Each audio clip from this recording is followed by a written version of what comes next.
नमस्कार दोस्तों, आज हम एक नया टॉपिक लेके आए हैं। राष्ट्रपति जो हर कंपटीशन के एग्ज़ाम में इम्पोर्टेंट है।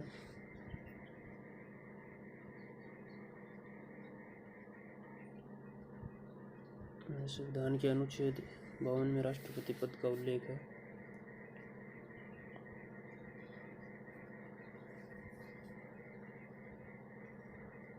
इसमें लिखा हुआ है कि भारत का एक राष्ट्रपति होगा।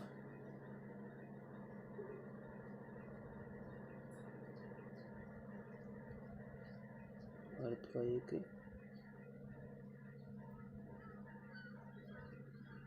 राष्ट्रपति होगा।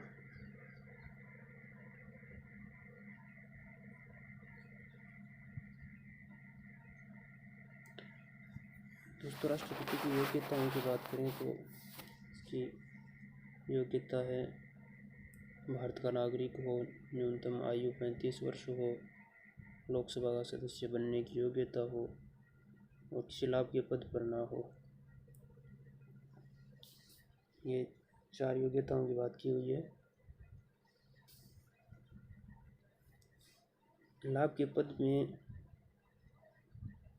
राष्ट्रपति है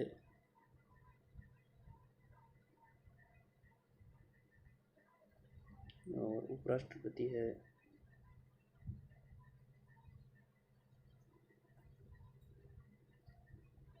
और राज्यपाल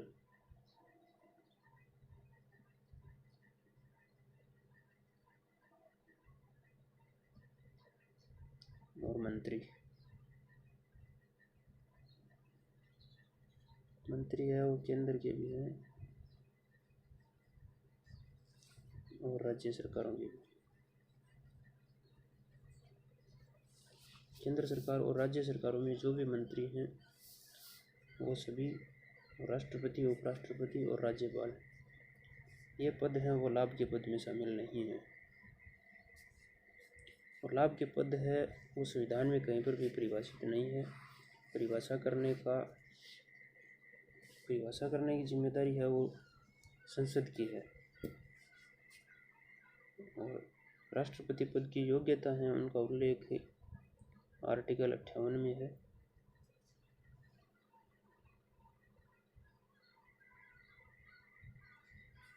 राष्ट्रपति के निर्वाचक मंडल की बात करें तो इसका उल्लेख अनुच्छेद 54 में है। इसका उल्लेख निर्वाचक मंडल में संसद के सभी निर्वाचित सदस्य शामिल होते हैं। सभी निर्वाचित सदस्य, उनमें मनोनीत शामिल नहीं होते।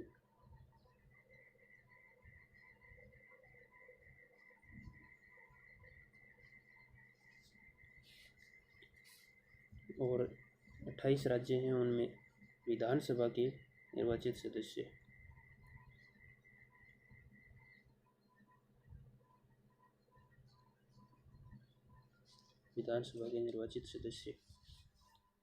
और 2 हमारे केंद्र शासित प्रदेश हैं, दिल्ली और पुदुचेरी।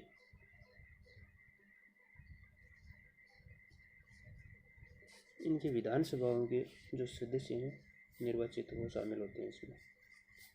विधान परिषद हैं, उनके सदस्य हैं वो इसमें शामिल नहीं होते।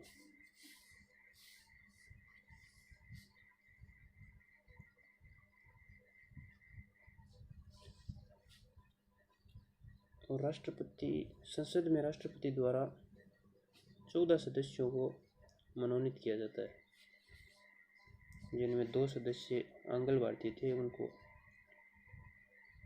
समाप्त कर दिया गया है और वर्तमान में 12 सदस्यों को ही मनोनीत किया जाता है, जो लोकसभा में ना होते, राज्यसभा में होते हैं।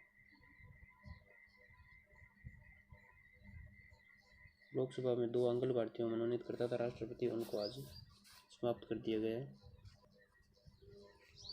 और आर्टिकल 333 है, इसके तहत राज्यपाल विधानसभा में एक अंगल भारतीय को मनोनीत करता था, जिसको वर्तमान में समाप्त कर दिया गया है।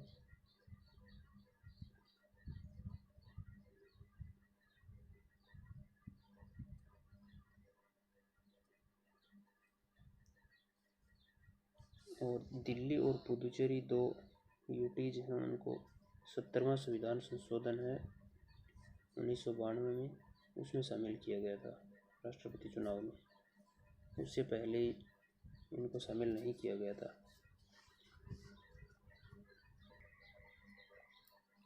हमारे भारतीय संसद के जो भी निर्वाचित सदस्य हैं वो इसमें भाग लेते हैं। लोकसभा में 545 और राज्यसभा में 245। उनमें से 2 अंगल भारतीयों को मनोनीत किया जाता था, उसको आज समाप्त कर दिया 104वां संविधान संशोधन के द्वारा। और 543 हैं वो इसमें भाग लेते हैं। और इधर 12 को मनोनीत किया जाता है, वो राष्ट्रपति चुनाव में भाग नहीं लेते हैं। और 233 से जो चुनकर आते हैं वो इसमें भाग लेते हैं। तो 233 और 543 ये 774 हैं टोटल सदस्य जो संसद के हैं, वो इस चुनाव में भाग लेते हैं।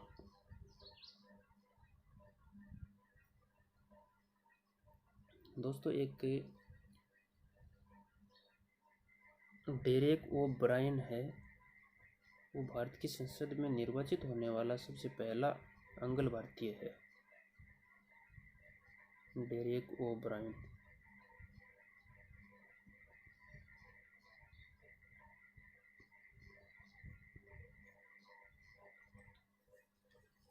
डेरेक ओ ब्रायन ही फर्स्ट अंगल भारतीय है जिसने 2012 के राष्ट्रपति चुनाव में अपना मत दिया था।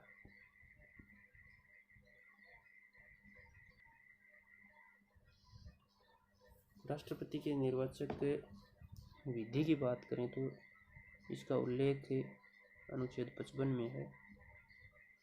और अनुच्छेद 55 के अनुसार राष्ट्रपति का चुनाव है वो एकल संक्रमणीय आनुपातिक गुप्त मतदान प्रणाली द्वारा होता है।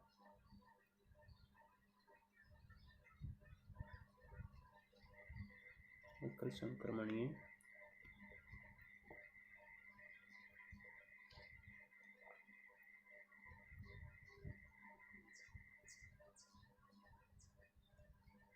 आनुपातिक गुप्त मतदान प्रणाली, इसके द्वारा राष्ट्रपति का चुनाव होता है।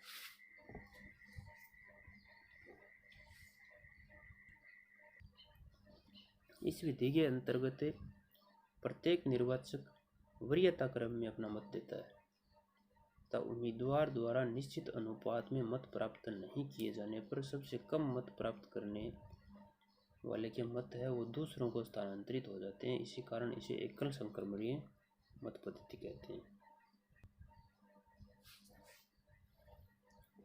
एकल संक्रमणीय मतलब जैसे कि राष्ट्रपति चुनाव में 4 उम्मीदवार खड़े हैं, ए, बी, सी और डी। इसमें चुनाव मत देने वाला है वो किसी एक को मत नहीं दे करके सभी उम्मीदवारों को मत देता है। लेकिन सभी उम्मीदवारों को मत देने में एक शर्त है, उसमें वरीयता के आधार पर मत दिया जाता है कि मेरी पहली पसंद जैसे किसी उम्मीदवार है, जैसे सी उम्मीदवार है, वो मत देने वाले की फर्स्ट पसंद है और सेकंड पसंद बी मान लो और थर्ड पे डी है।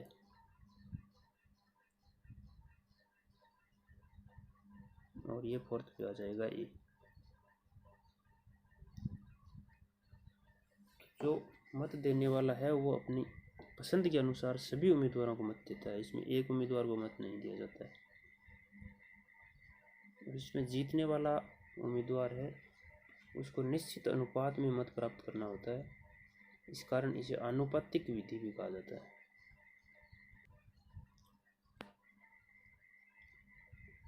राष्ट्रपति के चुनाव में उम्मीदवार के हेतु 50 प्रस्तावक अनिवार्य हैं।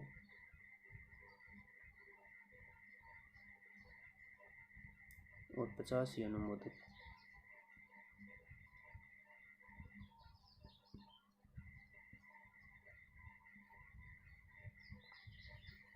उन्नीस सौ बावन के पहले राष्ट्रपति के चुनाव में एक प्रस्तावक होता था और एक अनुमोदक होता था।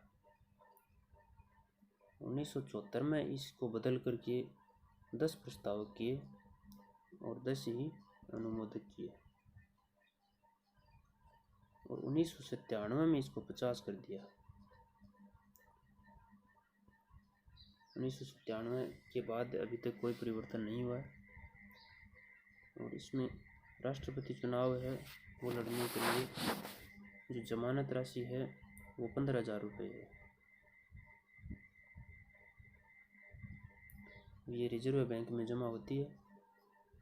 जो निश्चित कोटे का 1/6 मत प्राप्त नहीं करता है तो यह जमानत राशि जब्त हो जाती है।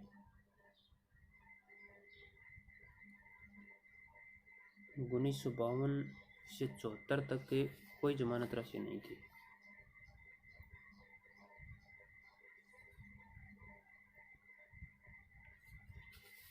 और 1974 से 1997 तक ये राशि 2,500 रुपये थी। और 1997 में इसको बढ़ा करके 15,000 रुपये किया था।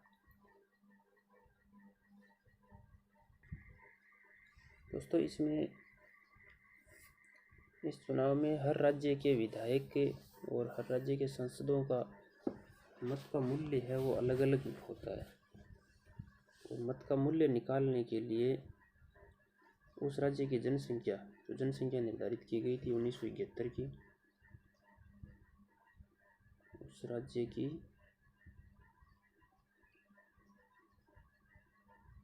जनसंख्या बट्टा विधानसभा सदस्य की संख्या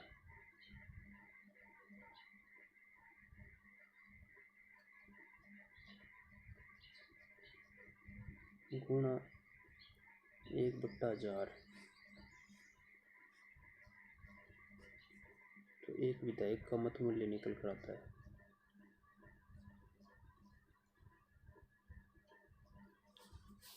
इस प्रकार अगर निकालें तो राजस्थान के एक विधायक का मत मूल्य है वो 129 आता है।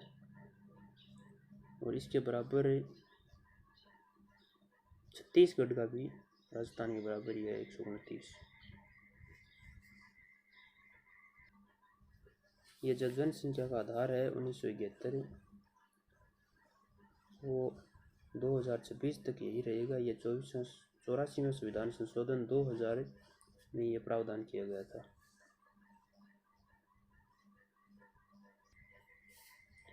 इसी प्रकार एक सांसद का मत मूल्य निकालना हो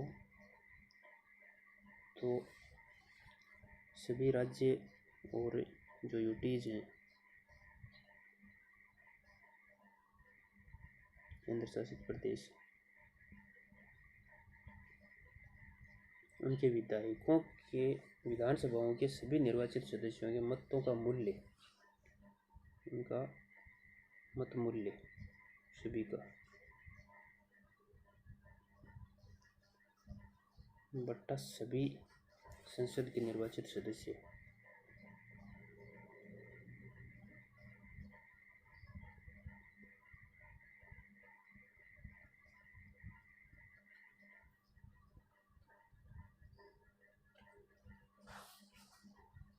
अगर इस प्रकार निकालते हैं तो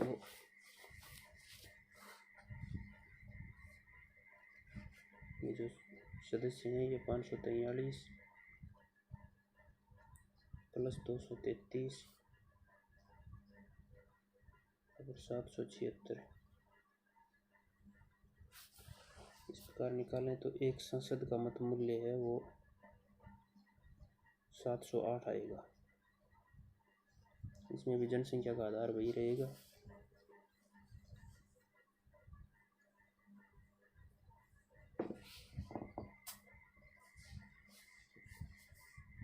अनुच्छेद 324 है,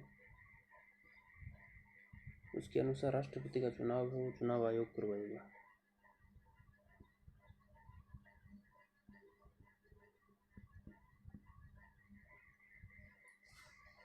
लेकिन राष्ट्रपति के चुनाव से संबंधित कोई भी अगर विवाद होता है तो उसमें चुनाव आयोग की कोई भूमिका नहीं होती है।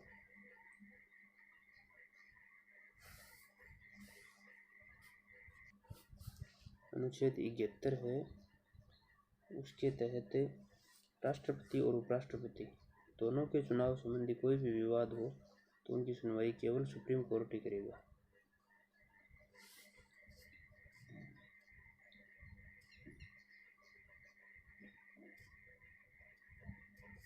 इन विवादों की सुनवाई के हेतु एक संविधान पीठ का भी गठन किया जा सकता है, जिसमें न्यूनतम 5 सदस्य होते हैं।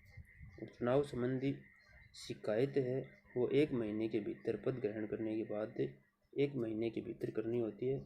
और शिकायत उम्मीदवार अथवा कम से कम 20 निर्वाचक कर सकते हैं।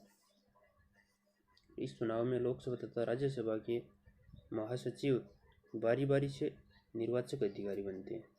एक चुनाव में लोकसभा का महासचिव बन गया तो दूसरे चुनाव में राज्यसभा का महासचिव है वो निर्वाचन अधिकारी बनते हैं।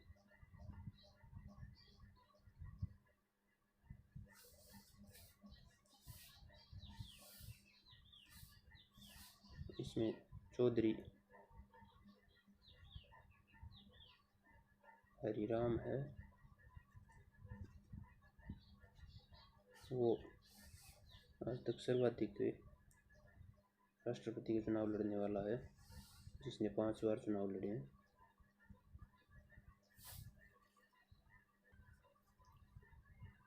एक के सुब्बाराव है जो सुप्रीम कोर्ट को एकमात्र मुख्य न्यायाधीश है जिसने राष्ट्रपति का चुनाव लड़ा है।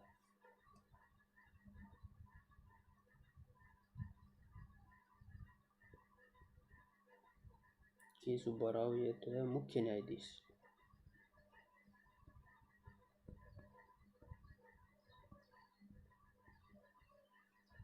और इसके अलावा 2 अन्य न्यायाधीश हैं, एक तो VR कृष्णन अय्यर है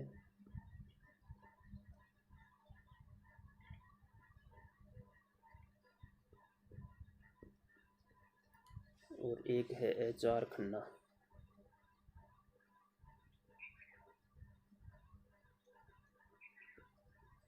जिन्होंने राष्ट्रपति का चुनाव लड़ा है।